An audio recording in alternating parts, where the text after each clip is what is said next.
amados, bellos.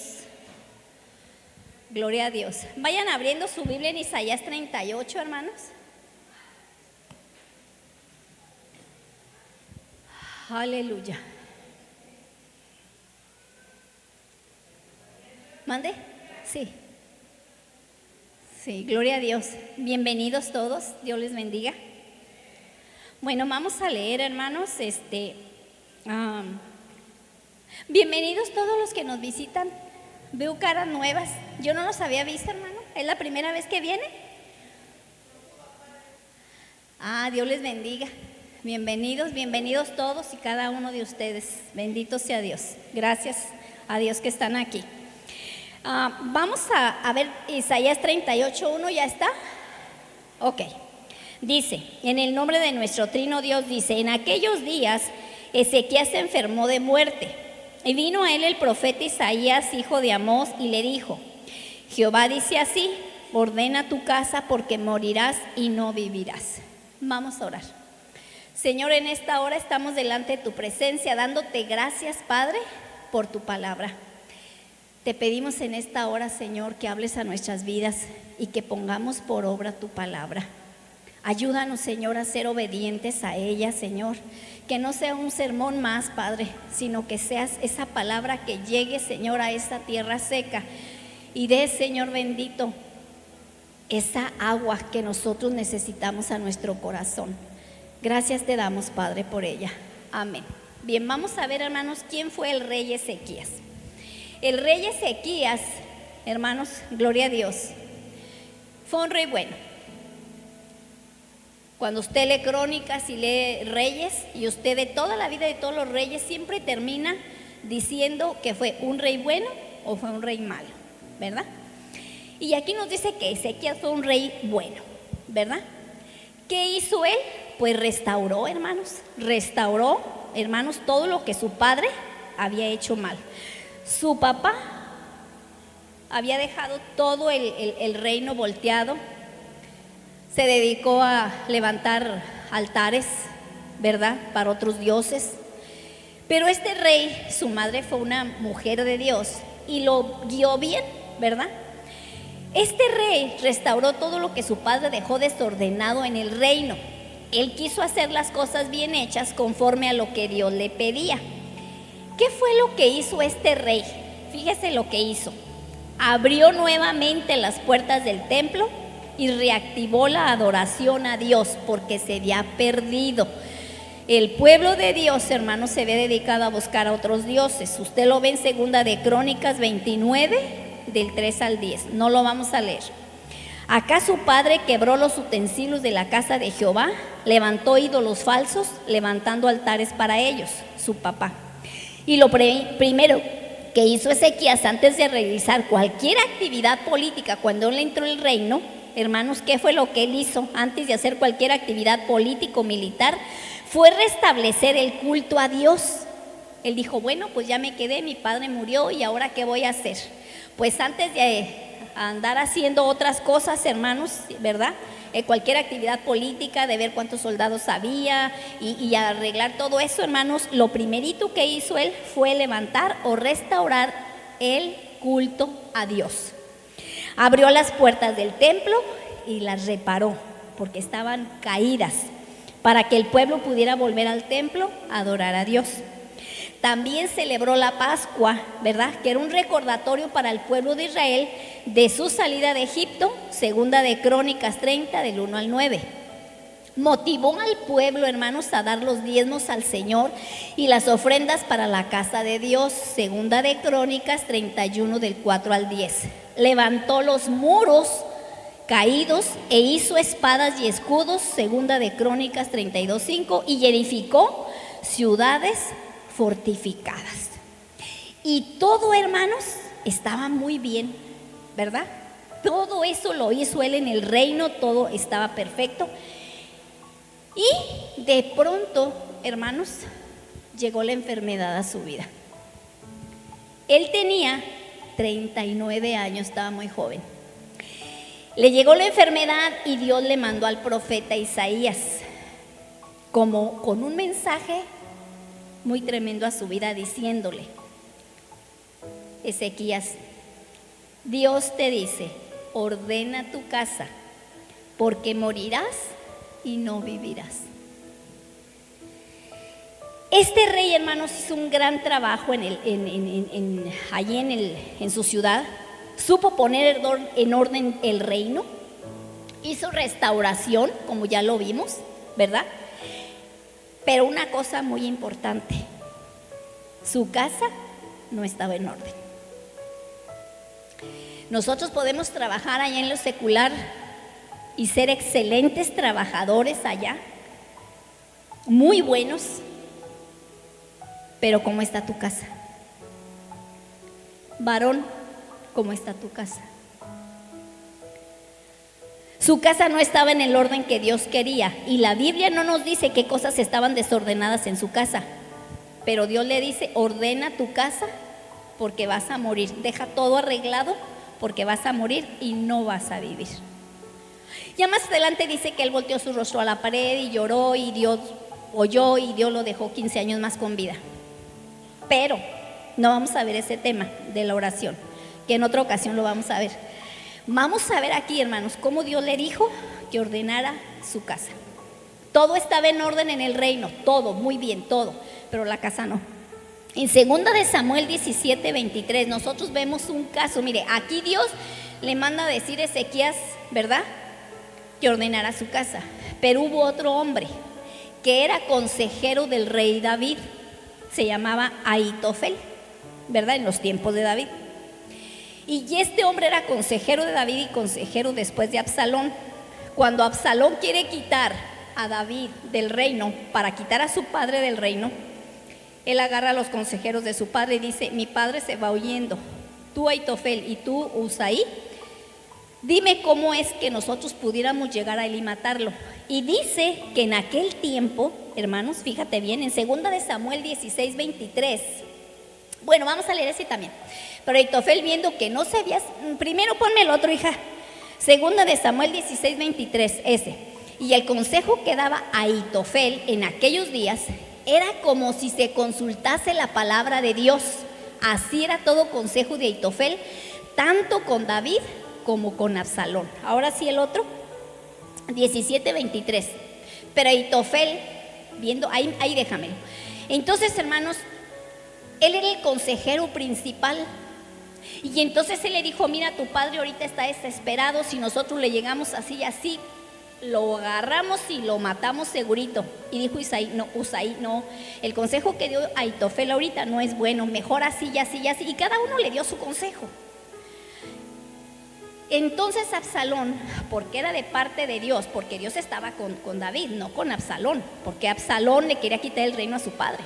Entonces dice que Dios hizo que se escuchara el consejo de Usaí y no el de Ahitofel. Y como vio a Ahitofel que no se siguió su consejo, dice, pero viendo a Ahitofel que no se había seguido su consejo, enelbardó su asno y se levantó y se fue a su casa, a su ciudad, y después de poner su casa en orden, se ahorcó y así murió y fue sepultado en el sepulcro de su padre. Uno porque era llamado de Dios porque ya se iba, y el otro porque quiso quitarse la vida él solito, ¿verdad?, porque no le pareció que su consejo no se siguiera. Y él tomó la decisión de quitarse la vida solito. Hermanos, fíjese bien, nosotros vemos aquí que antes de él morir ordenó su casa. Y Dios le dice a este hombre, al rey, ¿verdad?, a Ezequías, que ordenara su casa porque iba a morir. ¿Y qué pasó aquí? Fíjese, todos un día, todos nosotros vamos a morir, ¿verdad? Todos. De una u otra manera va a llegar nuestra muerte y debemos poner todo en orden. Primeramente, yo soy casa de Dios, yo soy templo del Espíritu Santo, yo soy casa de Dios, yo. Entonces yo tengo que poner en orden lo que está acá, mi corazón. Y si nosotros llevamos un recuento de cómo Dios nos ha estado hablando, cuando yo saco, le digo, Señor, pues ¿qué le llevo a tu pueblo? Ya van tres predicaciones que me da con respecto a lo mismo, pero de diferente manera. Pero todo viene a recalar en el mismo mensaje. Ahorita lo vamos a ver. Vamos a ver, hermanos, qué es definición de orden. Cuando Dios dice ordena tu casa, ¿qué es orden? Orden, hermano, es funcionamiento correcto de algo, estado normal en el que se debe vivir. ¿Y qué es desorden? Es una situación o un estado de confusión, de alteración de algo o trastorno en el funcionamiento de algo. Usted entra a una casa y usted ve un zapato por aquí, entra al cuarto una toalla por allá, la cama extendida a deshoras de la mañana, ya casi en la tarde, y todo sucio por ahí, no se barrió, no se trapeó, los trastes en el trastero todo sucio, es un desorden. Pero usted entra a una casa que está ordenada y usted ve los trastes limpios, las camas tendidas y todo muy limpio. Ese es un orden. Ahora fíjate, en el lado de Dios, en el lado de la luz, todo es orden. Cuando nosotros venimos a Dios, hermanos, Dios empieza a poner orden en nuestra vida y nos enseña cómo hacer las cosas. Pero en el lado oscuro de Satanás, todo es desorden. Sin Dios en la vida del ser humano, hermano, todo es un desorden. ¿Por qué? Porque tenemos una naturaleza inclinada al mal. Génesis 6:5. Miren lo que dice Génesis 6:5. Y vio Jehová que la maldad de los hombres era mucha en la tierra y que todo designio de los pensamientos del corazón del hombre era de continuo solamente el mal. ¿Por qué? Porque nosotros nacemos, hermanos, con una naturaleza torcida, inclinada al mal, no a lo bueno. Entonces, hermanos, nosotros vemos la vida de Pablo. Pablo era una persona muy religiosa, se sabía la ley, hermanos, había estudiado los pies de Gamaliel. Él se sabía la ley al derecho y al revés. Pero había desorden en su vida. ¿En qué sentido? Que no tenía a Cristo. Tenía la palabra. Podemos tener mucho conocimiento, pero no estar en el corazón, ni ser practicante de esa palabra. Yo no sé si ustedes en las redes sociales han visto que se llama el teólogo de la calle. Es muy famoso este señor ahí. Y este señor, hermano, se sabe los libros, cada libro desde Génesis hasta Apocalipsis, de memoria. Y hermano, es un excelente predicador. Pero ¿sabe qué lo tumbó? Hermano, yo me quedé mirada de todo lo que se sabía de memoria de la palabra, hermano, erudito de la palabra. Pero la droga lo tumbó. Entonces, hermanos, no es nada más saber la palabra, sino ponerla en práctica para que haga efecto en nuestra vida y haya un cambio en el corazón del hombre. Ahora, sin Dios en la vida, hermano, todo es desorden. Entonces Pablo, hermano, tenía un desorden. Fíjese, cuando no tenía a Cristo en el corazón y no estaba sujeto a la palabra. En Hechos 9, del 1 al 22, que no lo vamos a leer, ¿verdad? Pero ahí nos dice que Pablo iba, hermanos, tras los cristianos para traerlos, hermanos, y dice que los hacía blasfemar y se los llevaba a la cárcel, hermana, los encarcelaba y los golpeaba y los latigaba y cuanta cosa. Era una persona mala, según él, estaba sirviéndole a Dios. Dice ahí que Pablo estaba lleno de odio y el celo religioso lo cegaba. Pero Saulo, dice, respirando aún amenazas y muerte contra los discípulos del Señor, vino al sumo sacerdote y pidió cartas para traer presos a los cristianos a Jerusalén. Y dice Pablo, respirando aún amenazas y muerte. Era un hombre asesino, pero él pensaba que le servía a Dios. Pero cuando conoció a Cristo, hermano, entonces su vida vino a dar un cambio y vino a entrar en el orden de Dios. Primera de Corintios 11:1 dice, Pablo, ya hablando, ya convertido, dijo, sed imitadores de mí, así como yo de Cristo. ¿Y quién pudiéramos de nosotros todos decir, imítenme a mí? Imítame a mí, Leti. Imítame a mí, hermana Genoveva. Ay, hermana, pudiera yo decirlo. Pudiéramos nosotros decir eso, como que no nos atreveríamos, ¿verdad? Pero Pablo dijo, imítenme a mí, como yo soy imitador de Cristo. Él cambió, su vida cambió. Y esto quiere decir que que con la conciencia muy tranquila, tanto Jesús como Pablo están diciéndonos a nosotros, no les estamos enseñando nada que yo no haga primero. Yo no puedo decir, no adultere, hermano Ismael, cuando yo soy una adúltera. Yo no puedo enseñar algo que yo no vivo. Y fíjate, Pablo está diciendo, sed imitador de mí. Quiere decir que Pablo cumplía la palabra. Entonces nos está diciendo aquí en el Salmo 37, 23, dice: por Jehová son ordenados los pasos del hombre y él aprueba su camino. ¿Por quién son ordenados los pasos del hombre? Por Dios. Cuando nosotros venimos al camino de Dios, empezamos a leer la palabra de Dios y empezamos a ver qué cosas están fuera de orden en nuestro corazón.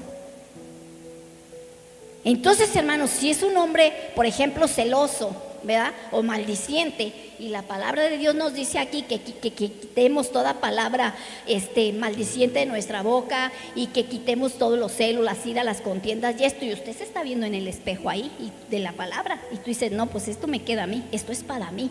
Entonces usted trabaja en esas áreas y usted le empieza a orar a Dios y le empieza a decir: Señor, quita de mí toda palabra maldiciente, dame un corazón puro, dame un corazón íntegro, Señor, ayúdame a dejar el camino malo que yo he hecho. Y con Cristo en su corazón, Dios lo ayuda y Dios va a poner orden en su vida. Hermanos, nosotros podemos ver desorden en la conducta moral de los hombres. Por ejemplo, en los hijos. Los hijos, hermanos, ¿cómo son a veces? Son irresponsables, fornicarios, mentirosos, no quieren estudiar, el padre no los corrige para que no se vayan de la casa, ellos no quieren trabajar, son flojos, son rebeldes y quién sabe cuántas cosas más. Porque la naturaleza así es. Entonces el padre está ahí para estar corrigiendo, usted como papá que conoce la palabra, y estar enseñando a su hijo y estar orientando a su hijo. Vamos a ver Efesios 5:1, ¿qué dice? Efesios 5:1. Sed pues imitadores de Dios como hijos amados. Nos está hablando a todos. Ahora el del 3 al 5, ahí mismo, Efesios 5, del 3 al 5. Efesios 5. Pero fornicación y toda inmundicia o avaricia ni aun se nombre entre vosotros, como conviene a santos. Ni palabras deshonestas, ni necedades, ni traunerías que no convienen, sino antes bien acciones de gracias. Porque sabéis esto, que ningún fornicario o inmundo o avaro que es idólatra tiene herencia en el reino de Cristo y de Dios. Nos brincamos al 8, 5:8. Porque en otro tiempo eras tinieblas, estabas del lado de la oscuridad, mas ahora soy luz en el Señor, andad como hijos de luz. Entonces, ¿qué nos está diciendo la palabra? Que entremos a su orden, empieza a ordenar nuestra vida y nos dice qué cosas tenemos que dejar para entrar en su orden. Entonces, hermanos, gloria a Dios, los hijos se tienen que entrar al orden de Dios, ¿verdad? Ser trabajadores, hermanos, no ser una carga para los padres, no ser irresponsables, no ser mentirosos y demás, ¿verdad? Pero el hombre en su casa, hermanos, también tiene que ser una persona ordenada en su vida privada y personal. Como padre tiene que ordenar la casa conforme a lo que la palabra dice, pero como esposo, hermano, tiene que ser una persona ordenada, ¿verdad? Por ejemplo, hay muchos esposos, ¿verdad?, o algunos esposos, hermanos, que a veces tienen otra mujer y la esposa no sabe. Y decimos: no, pero es que ese es para el mundano, ya para nosotros los cristianos no. Sí, hermana, así pasa. Le pasó a David y nosotros ya conocemos la historia. Yo mucho les hablo de David, ¿verdad? Vamos a ver qué dice 2 de Samuel 12:14, ¿verdad? Y vamos a ver cómo está tu matrimonio.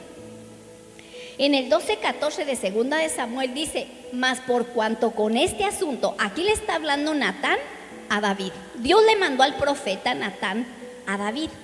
David ya tenía casi un año que había caído en pecado, en adulterio con Betsabé.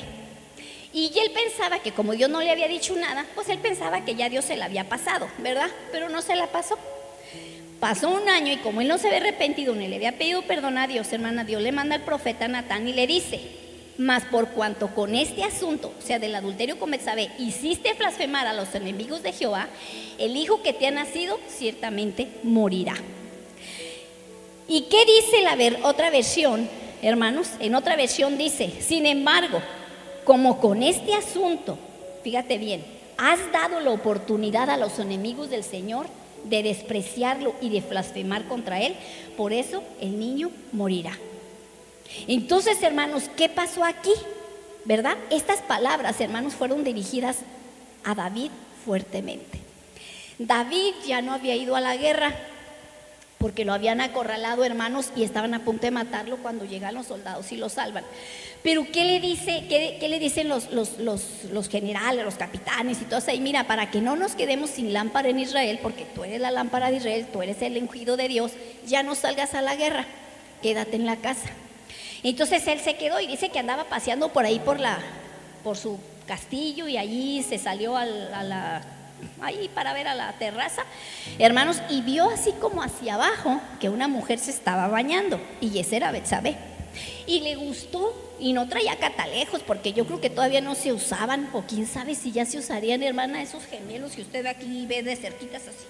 Pues yo no sé, pero él alcanzó a ver muy bien y se la trajo. Y le dijo, tráiganmela.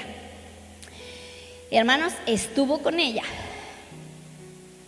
Y él pensaba que nadie se había dado cuenta.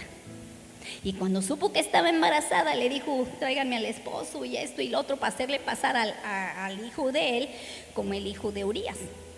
Pero Urías, ni borracho, porque lo quiso emborrachar, cuando vio que no bajó a su casa con la esposa, dijo, viene de la guerra, tiene muchos días que no tiene mujer y ahorita va a llegar y cabalito con la mujer, pero no fue. Pues ¿qué no te fuiste a tu casa? No, ¿cómo voy a tener yo deleite con mi mujer cuando todos los soldados están allá con su vida casi muriéndose, batallando allá? Dijo, no puede ser que yo vaya a tener deleite mientras ellos están allá sufriendo. Claro que no. Lo emborrachó, le mandó comida y toda la cosa, así dijo, ahorita borracho se va, pues ni borracho. Ahí se estuvo el hermano, así, no se fue con la esposa. Hermanos, y entonces él dijo, pues ¿cómo le hago? Le mando una carta, se le da a Urías y era su sentencia de muerte. Entonces, hermanos, se supo. Y dice que llegó esto ¿hasta dónde? Hasta los enemigos de Dios, hasta los mundanos, hasta el inconverso se dieron cuenta de lo que David hizo. Por eso el mensaje dice, pero, fíjate bien, pero le has dado, NBV, esa es otra versión, pero les has dado a los enemigos del Señor la oportunidad de despreciarlo y blasfemar contra él, por eso el niño morirá. ¿Sabe que muchas veces por nuestra culpa es blasfemado el nombre de Dios? Y que nosotros con nuestro testimonio, hermano, hacemos que la gente ya no quiera creer en Dios y se burlen de nosotros y de Dios. Estamos dejando mal a Dios. Pero como los enemigos del Señor hablan mal de Él por causa de tu pecado, tu hijo va a morir. Versión RUC. Daniel, hermano, hace que los enemigos de Dios blasfemen por el testimonio que dejó con su pecado. Este versículo, hermanos 12-14, contiene una advertencia sobre las consecuencias del pecado y la importancia de mantener una buena reputación entre los no creyentes. Primera de Timoteo 3:7 dice que los que quieren obispado, quieren un lugar en la iglesia, deben tener buena reputación entre los de afuera de la iglesia para que no caigan en descrédito y en lazo del diablo. Pero esto no nada más va para el que quiere un lugar en la iglesia, sino para todos en general. Aquí nos dice que tenemos que tener un buen testimonio para los de afuera y para los de adentro. Entonces, hermano, tengamos cuidado, porque vamos a pagar consecuencias de lo que nosotros hacemos. Él ayunó, él oró, él hizo muchas cosas, hermana, para que el niño no muriera. Sin embargo, el niño murió, porque el Señor dijo, esta va a ser tu sentencia. Dios lo perdonó, pero pagó la consecuencia de su pecado. Y el niño murió. Esta advertencia muestra que el pecado tiene consecuencias, no solo para nosotros mismos, sino también para aquellos a nuestro alrededor. Los no creyentes no querrán venir, porque nos convertimos en tapón. No vienen por causa nuestra. Y esa sangre, hermanos, de ellos, Dios la va a demandar de tu mano por haber dejado mal testimonio con la gente inconversa. Los no creyentes no querrán venir. ¿Y qué dicen? Son unos hipócritas. Y por uno la pagamos todos, porque dice que somos una bola de hipócritas, mentirosos. Y David hizo que eso pasara en su tiempo. Además, como creyentes debemos tener en cuenta que nuestras acciones pueden impactar la reputación de Dios entre aquellos que aún no son creyentes. Si tú vas a hacer que otros blasfemen a Dios, debes estar dispuesto a aceptar las consecuencias. El hijo de David murió, aunque él oró y ayunó. Entonces, antes de que tú caigas en cualquier pecado, si vas a adulterar, los jóvenes si van a fornicar, si van a robar, si van a andar haciendo cosas malas por tener más dinero y qué sé yo cuántas cosas allá puedes hacer. Acuérdate que tú vas a pagar consecuencias. Y ya antes de hacerlo, pregúntate, ¿qué consecuencias yo puedo dejar o qué me puede pasar a mí o a mis hijos, a mi familia, si yo hago esto? Esto nos enseña, hermano, la importancia de vivir una vida recta y evitar el pecado en todas sus formas. Nuestras acciones tienen consecuencias más allá de lo que podamos ver o entender. Nos pensamos que no pasa nada, pero sí pasa. Así que cuidado. Hay que ordenar nuestra vida y vivir en rectitud, hermanos, como Dios nos pide. Hay que esforzarnos. No, hermana, pues es que no somos perfectos, hermana, es que somos humanos. Pues sí, hermano, pero hay diferentes tipos de pecado. Hay pecados voluntarios y hay pecados involuntarios. Ya me enojé y hice berrinche. Bueno, fue involuntario. Ay, Señor, perdóname, no lo premedité. Pero hay pecados que se premeditan, que lo piensas y estás calentándolo ahí hasta que lo haces. Y tú sabes que no debes, pero aún así vas y lo haces. Ese es otro tipo de pecado. David pecó con conocimiento de causa y muchos que ya conocen que no se debe de hacer así, de todos modos van y lo hacen. ¿Cómo estará Dios? Porque estoy pecando sabiendo lo que estoy haciendo. Eso es desorden. ¿De qué otra forma, hermanos, hay desorden en nuestra vida? Se piensa, hermanos, en la forma de cómo quedarme con aquello que no es mío. Y eso es muy común. Yo ya les he dicho, ya se los he dicho muchas veces, se pierden las Biblias de aquí, nadie las entrega, se olvida el suéter y se lo llevan y quién fue, quién sabe, hermanos, y cosas así, ¿verdad? Entonces, hermanos, hay desorden en la forma de pensar. Se piensa en la forma de robar. Proverbios 4:16, los perversos no descansan hasta hacer el mal y no pueden dormir hasta que no le hacen daño a alguien. Proverbios 4:16 y 17, porque comen pan de maldad y beben vino de violencia, mas la senda de los justos es como la luz de la aurora que va en aumento hasta que el día es perfecto. Y ahí vemos a dos tipos de personas, a los que van, hermanos, a pecar, inconversos, pero también a los que ya saben y de todos modos van y pecan. Se equivocaron en la cuenta de allá de la tienda y tú no vas a regresar el cambio. ¿Por qué te quedas con lo que no es tuyo? Ve y regrésalo. Y le dices, ¿sabes qué, mija? Me diste de más, toma. Aquí está lo que me diste de más. O sea, tenemos que ser rectos, tenemos que ser íntegros en nuestra vida, hermanos. Y no pensemos que, es bendición de Dios. Por eso me dieron de más. No, hermano, no. Ve y entrega lo que no es tuyo. Hermanos, piensan en engañar, en no pagar sus deudas. Como tú no quieres pagar tu deuda y debes mucha luz y te la cortaron, vas y te cuelgas de ahí del alambre, los mentados diablitos. ¿Verdad que sí? Eso es falta de integridad y eso es pecado. Estás robando. Otros hermanos hablan mal de otros, desean el mal de otros y eso es un desorden emocional. Sus emociones no están en orden y no están bajo control. Blasfeman, son maldicientes. Por ahí se les escapa la lagartija todavía y la culebra por la boca, ¿verdad? ¿Por qué? Porque hay un desorden acá dentro de nosotros. Vamos a ver, hermanos, Romanos 1, 21 al 32, lo vamos a ver y lo vamos a leer de rapidito. Pues habiendo conocido a Dios, fíjese bien, está hablando de gente que conoce a Dios. No le glorificaron como a Dios ni le dieron gracias, sino que se envanecieron en sus razonamientos y su necio corazón fue entenebrecido. Decidieron inclinarse al mal.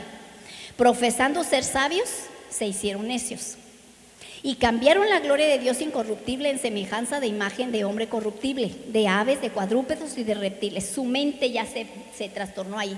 Por lo cual también Dios los entregó a la inmundicia en la concupiscencia de sus corazones, de modo que deshonraron entre sí sus propios cuerpos. Fíjese cómo ahí vemos la espiral de la decadencia. Van así, hacia abajo, hacia abajo, hacia abajo, hacia abajo, como una resbaladilla, hermanos, hacia abajo.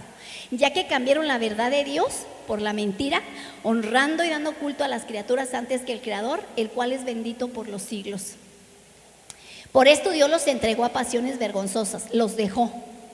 Pues aún sus mujeres cambiaron el uso natural porque es contra naturaleza. Y de igual modo también los hombres, dejando el uso natural de la mujer, se encendieron en su lascivia unos con otros, cometiendo hechos vergonzosos, hombres con hombres y mujeres con mujeres, y recibiendo asimismo la retribución debida a su extravío. Y como ellos no aprobaron tener en cuenta a Dios, Dios los entregó una mente reprobada para hacer las cosas que no convienen, estando atestados de toda injusticia, fornicación, perversidad, avaricia, maldad, llenos de envidia, homicidios, contiendas, engaños y malignidades. Aleluya. Murmuradores, detractores, aborrecedores de Dios, injuriosos, soberbios, altivos, inventores de males, desobedientes a los padres, necios, desleales, sin afecto natural, implacables, sin misericordia, quienes habiendo entendido el juicio de Dios, que los que practican tales cosas son dignos de muerte, y no solo las hacen, sino que también se complacen en los que las practican. Efesios 4:17, por favor. Efesios 4:17 al 20.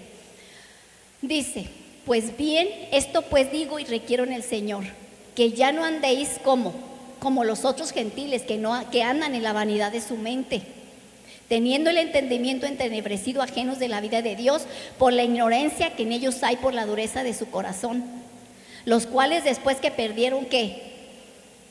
Hermanos, la sensibilidad a Dios se pierde. Cuando tú caes en pecado y tú no le pides perdón a Dios y piensas que Dios te la va a pasar y sigues, hermano, ¿qué va a pasar? Vas a perder toda sensibilidad. Y dice que se entregaron a la lascivia para cometer con avidez toda clase de impurezas. ¿Qué más? Al 20, y luego del 20 nos brincamos al 22. Ok. Mas ustedes no han aprendido así de Cristo. Ahora el 22. En cuanto a la pasada manera de vivir, ¿qué dice?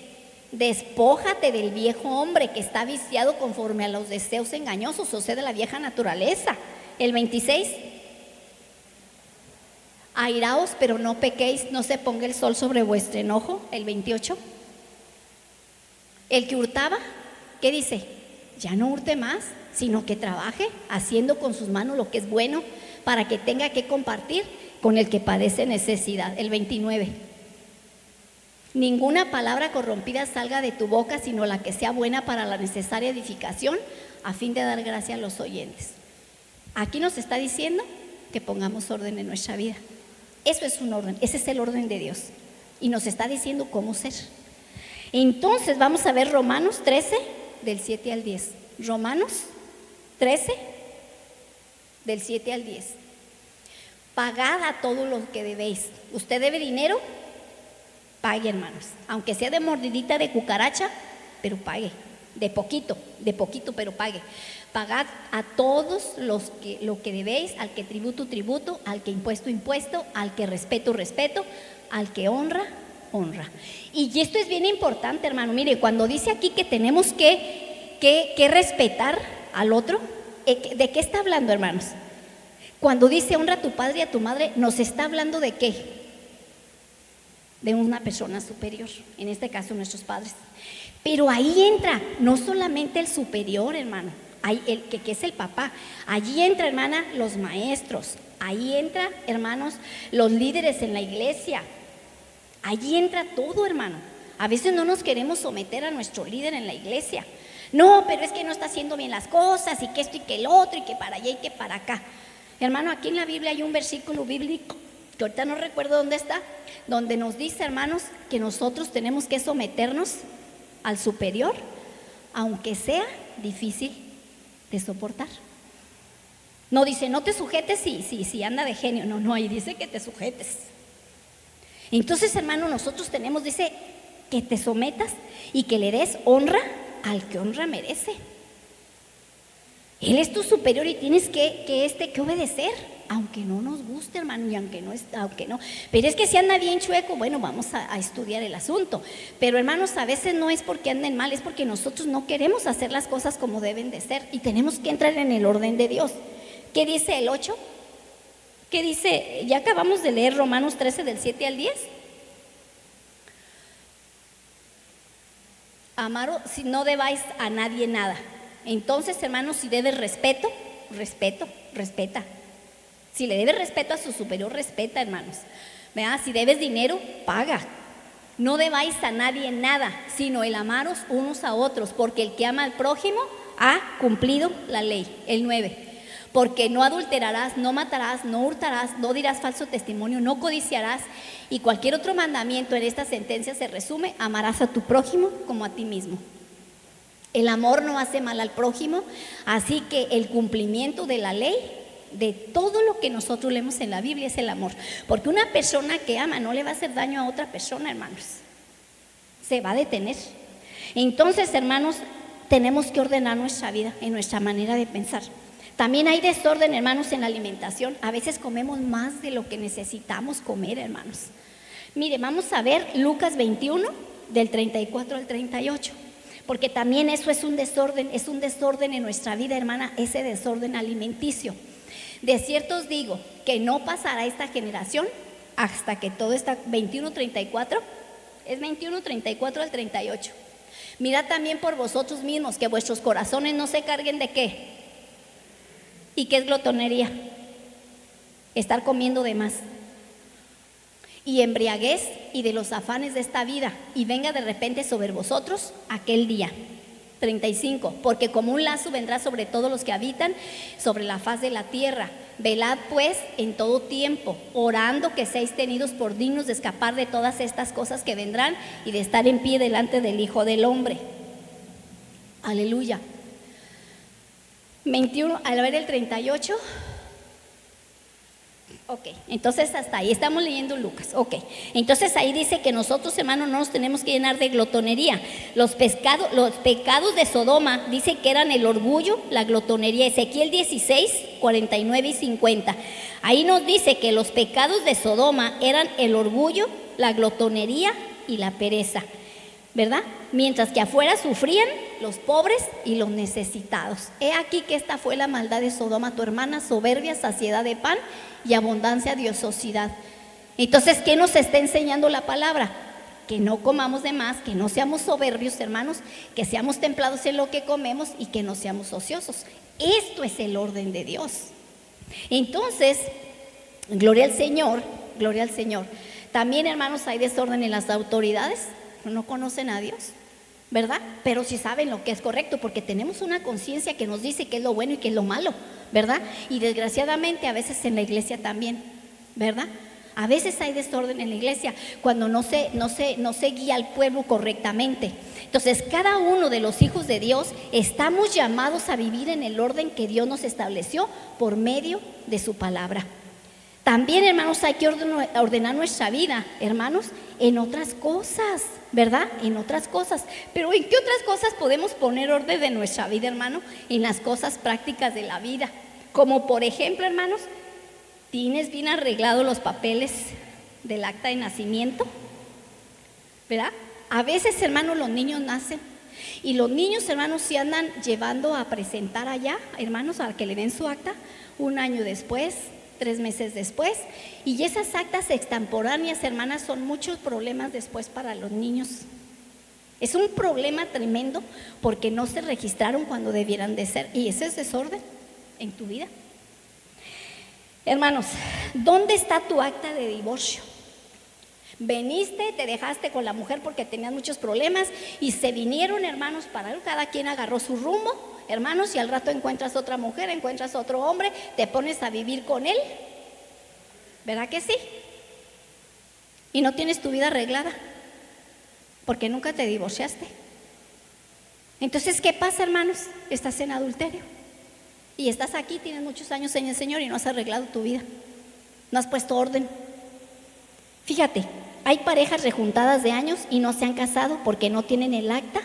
Hermanos, ¿por qué no se casan? No, pues es que el acta que se perdió y que no la tenemos y que no sé qué. Entonces, ¿por qué primero no arreglan la situación, hermanos, y después, hermanos, hacen lo otro? Pero no, empiezan por lo otro y después andan queriendo arreglar, hermanos. O sea, todo al revés. Eso es desorden en tu vida. Y tienes que poner orden, y tienes que poner en orden tu casa, porque un día te vas a morir y le vas a dar cuentas a Dios y ya no vas a poder arreglar nada. ¿Ya hiciste tu testamento?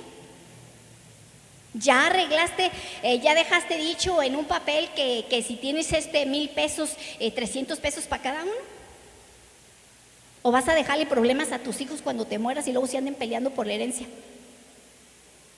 Hermano, ¿ya arreglaron, varones? ¿Ya arreglaron? ¿Ya hiciste el testamento?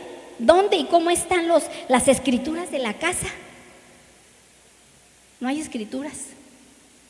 No las has arreglado. Vas a dejar problemas y tus hijos se van a andar peleando. Tus papeles del carro están en regla. ¿Las placas están bien o las traes sobrepuestas?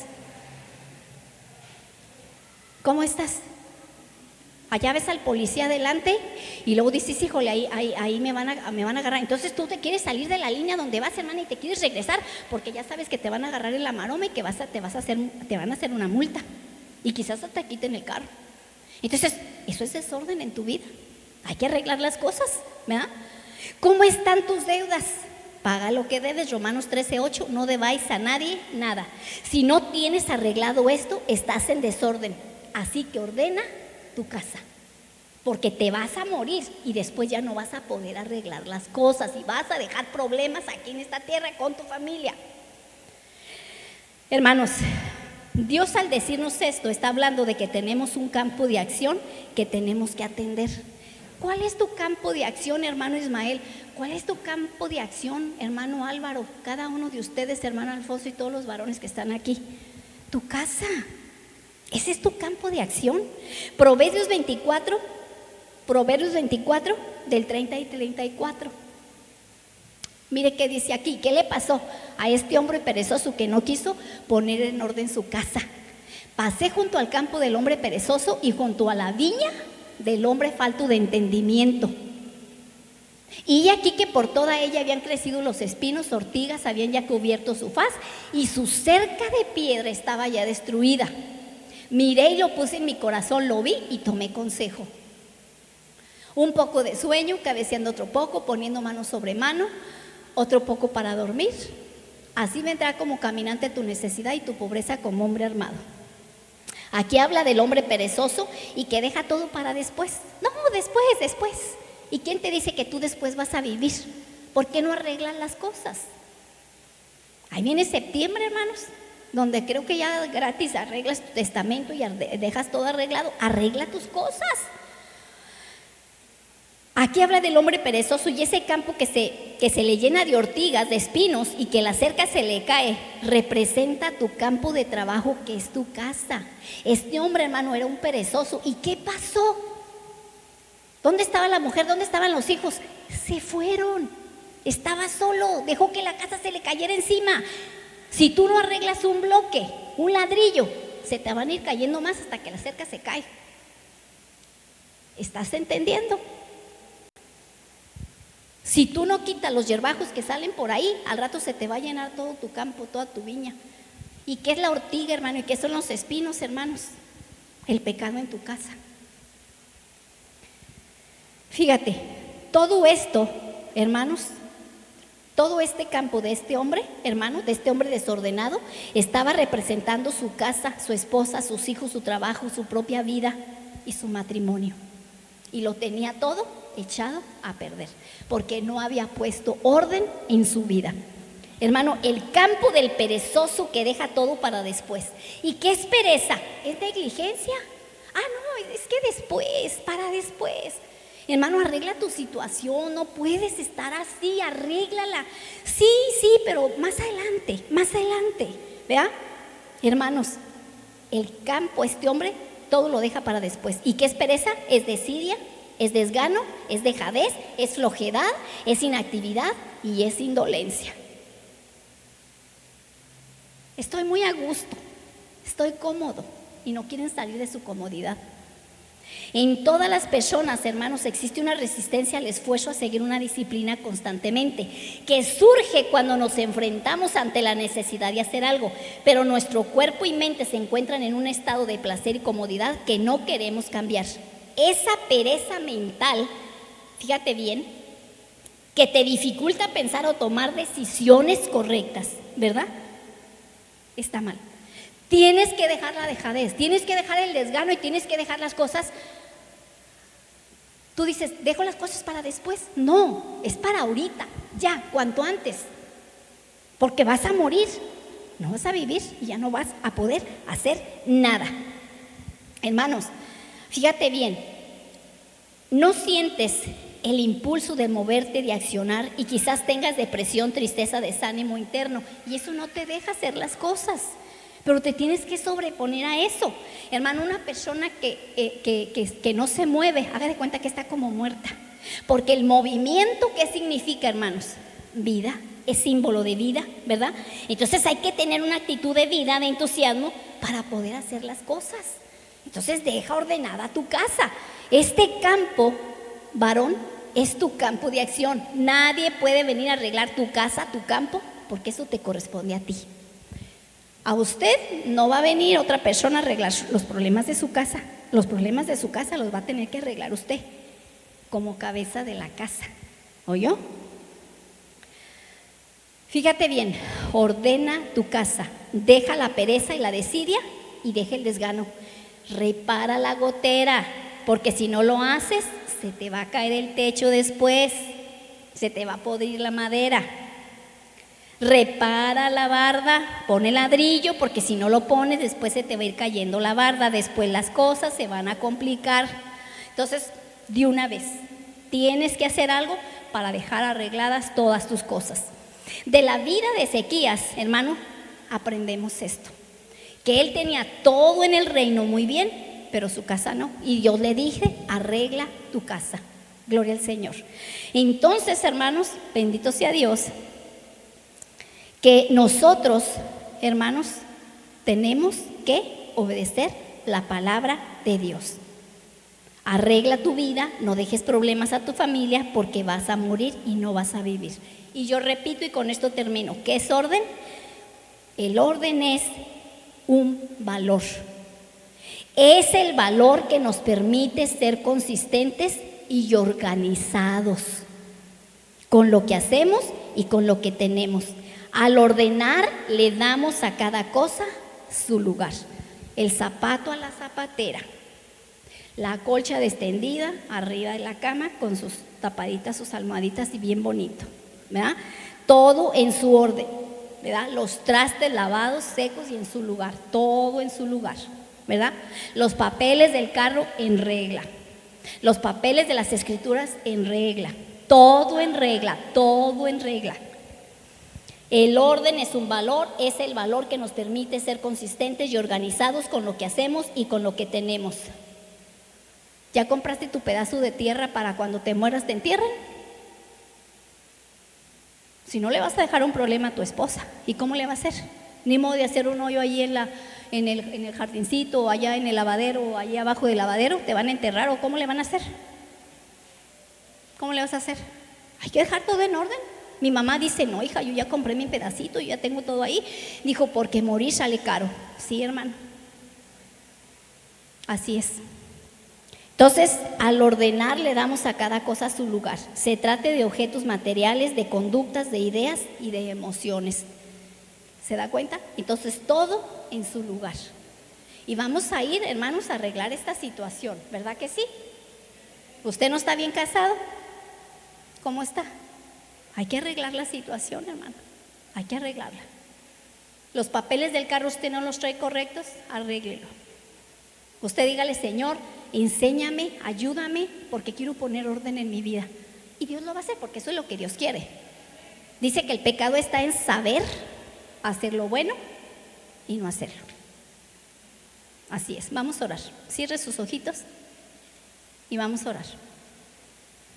Señor, en esta hora estamos delante de ti, poniéndote en tus manos, Señor, esta palabra, y poniéndote en tus manos, Señor, nuestro corazón. Por favor, Padre, ordena nuestra vida. Queremos ordenar nuestra vida en todas las áreas de ella. Bendice, Señor, mi vida. Ayúdame, dame la inteligencia, dame la sabiduría para poner orden en mi casa. Yo como varón de la casa, usted dígale varón, usted como varón de la casa, Señor, yo quiero ordenar mi casa. Dame la sabiduría que necesito para saber ordenar mi vida, mi matrimonio, mis hijos, mi hogar, mis finanzas. Ayúdame, Jesús. En tus manos estoy. Ayúdame a arreglar esta situación que no tengo arreglada, Padre. Y gracias por tu palabra que me has dado en esta hora, porque la necesitaba. Gracias, Señor Jesús. Amén. Dios les bendiga y no sé si van a pasar los muchachos de la alabanza. Aleluya. Pongamos por orden nuestra casa, empezando por nuestra vida, por nuestro corazón, hermanos, y luego nuestra casa, literalmente hablando.